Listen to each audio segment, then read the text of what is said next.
Bismillahirrahmanirrahim.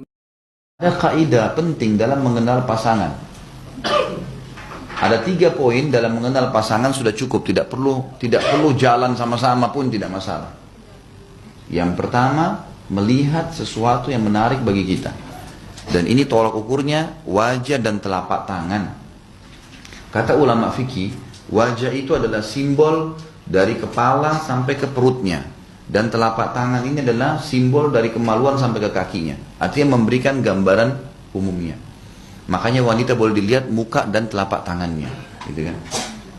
Ini kata Nabi SAW, lihatlah sesuatu yang menarik dari calon pasanganmu. Perempuan pun sama boleh melakukan hal yang sama, tapi umumnya laki-laki diperintahkan itu. Yang kedua, ya, ini faktor kita sedang menepis faktor eksternal ya, karena banyak orang terpengaruh dengan pola hidupnya orang non-muslim. Kalau saya tidak pacaran, bagaimana bisa saya mengenalnya? Ini pemahaman yang salah. Dan dari mana konsepnya orang pacaran keluar berdua malam minggu tidak berzina? Bagaimana caranya bisa difahamin? Berdua ke bioskop, berdua ke tempat yang sunyi. Awal mungkin pegangan, hari selanjutnya ciuman, hari selanjutnya sentuh-sentuhan, zina. Makanya Allah mengatakan, wala taqrabuz zina, jangan dekatin zina, jangan mulai SMS, jangan mulai ngobrol, jangan mulai buka. Caranya menikah bagaimana? Saya tidak kenal dia Ustadz, ini rahasianya. Yang pertama, lihat sesuatu yang menarik dari wajah dan telapak tangan. Cukup, ini relatif.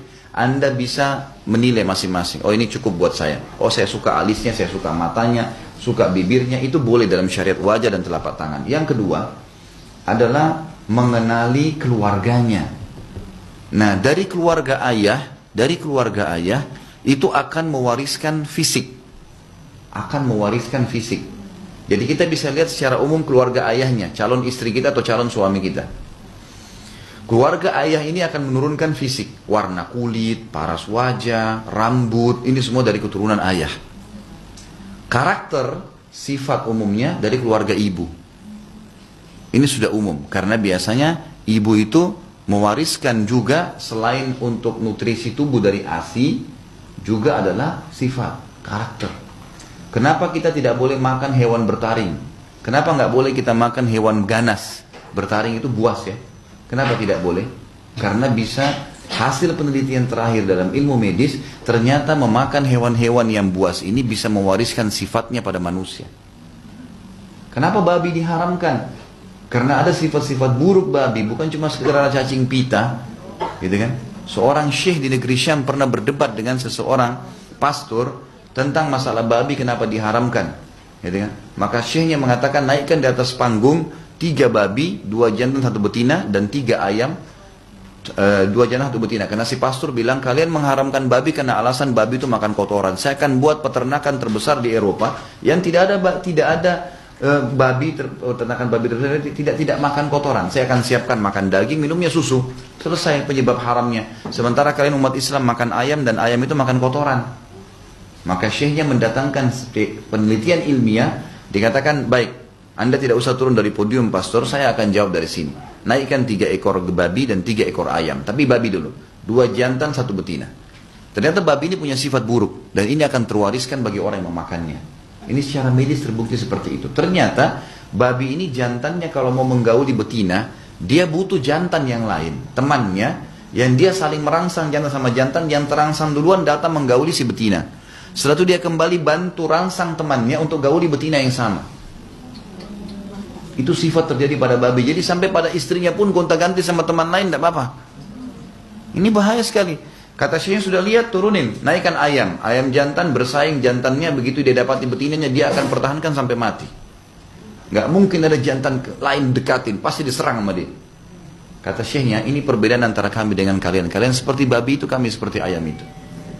Kita punya mahram. Tidak boleh sembarangan orang menyentuh ibu saya, saudari saya, anak saya, istri saya, nggak boleh sembarangan, gitu kan? Sampai dalam Islam, ibu pun, ya, dan ayah punya batas aurat dengan anaknya, apalagi anaknya kalau sudah sampai 10 tahun. Sebagian ulama mengatakan sinut tamiz, 7 tahun. Ibu nggak boleh lagi mandiin anak laki-lakinya kalau sudah 7 tahun, nggak boleh lagi lihat auratnya, sudah dilarang itu. Sebagian ulama mengatakan 10 tahun. Sama bapak-bapak nggak boleh lagi mandikan anak perempuannya 7 tahun atau 10 tahun, nggak bisa. Ini sesuai dengan hadis Nabi, perintahkan mereka sholat di 7 tahun dan pukul mereka di umur 10 tahun serta pisahkan mereka di ranjang. Nggak boleh. Apalagi kalau sudah gadis, sudah bujang, ini lebih nggak boleh lagi. Nggak boleh lagi. Ibu nggak boleh sembarangan masuk di kamar anak laki-lakinya. Nggak boleh sembarangan masuk dengan perempuan. Dan satu-satunya yang boleh melihat tubuhnya semua hanya pasangan hidupnya. Sampai jadi jenazah pun tidak boleh. Ya. Jadi jenazah pun tidak boleh. Ya.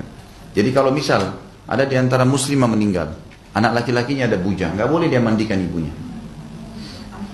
Seorang ayah meninggal, anak perempuannya nggak boleh mandikan. Yang boleh cuma suami istri atau sesama jenis. Saking tegasnya penjagaan aurat dalam Islam, ini nggak boleh, gitu kan? Baik. Jadi poin yang kedua untuk menikah supaya tidak pacaran setelah nikah. Silakan setelah nikah pacaran sampai kapok, boleh, nggak masalah. Berhubungan biologi sampai bosan-bosan, silakan. Ciuman sampai bosan, gitu kan. Keluar sama-sama sampai bosan, nggak apa-apa. Pahala malah, gitu kan. Tapi sebelum nikah nggak boleh. Kaidahnya bagaimana supaya saya tahu dia? Lihat sesuatu yang menarik dulu sehingga kita tertarik memang. Yang kedua, dan ini wajah sama telapak tangan tolong. Yang kedua kenali keluarganya. Keluarga ayahnya akan menurunkan fisik. Keluarga ibunya akan mewariskan karakter. Gitu kan? Makanya pernah ada sahabat, dia putih, istrinya putih, begitu menikah, hamil, istrinya melahirkan anaknya hitam. Spontan suaminya bilang, kau selingkuh. Saya putih, kamu putih, ini hitam keluar gimana? Nggak mungkin ini, gitu kan? Lapor kepada Nabi SAW, kata Nabi kepada orang ini, apa kau punya unta? Dia bilang, iya ada. Pasangan nggak? Ada pasangannya? Ada, jantan sama betina. Ada anaknya nggak? Ada anaknya. Sekitar kalau salah 4-5 ekor. Baik, kata Nabi SAW, apakah semua anaknya unta itu sama dengan warna ibu sama ayahnya? Kata orang itu tidak. Ada bahkan yang warnanya hitam bulunya. Kata Nabi SAW, kenapa? Kata orang itu, mungkin dari jalur keturunannya. Kata Nabi SAW, anakmu ini juga sama. Dari jalur keturunan. Kalau tidak salah ada makna riwayat yang lain adalah, apa kok punya kakek yang kulitnya hitam? Dia bilang iya. Kebetulan kakeknya masih hidup. Kata Nabi SAW, ini keturunannya itu. Gitu kan. Jadi jalur ayah itu memang mewariskan secara fisik itu. Makanya kadang-kadang ada ibu sama ada suami istri, mungkin dua-duanya secara fisik maaf agak pendek, tapi anaknya tinggi-tinggi. Karena ternyata keluarga ayahnya memang begitu semua. Gitu kan. Karakter dari keluarga ibu. Ini kita bicara global ya. Kalau misalnya ada bapak ibu yang bertanya, terus bagaimana kalau ada keluarga ibunya yang pezina misalnya atau pemabuk? Itu nggak dijadikan tolok ukur, kecuali itu sifat umumnya keluarga. Tapi kita bicara globalnya. Mayoritas keluarganya ibu ini baik-baik misalnya. Ada keluarga semuanya dosen misalnya. Ada orang memang keluarganya baik semua pakai jilbab. Memang suka pengajian. Nah itu sifat karakter keluarga itu. Itu terwariskan. Gitu ya.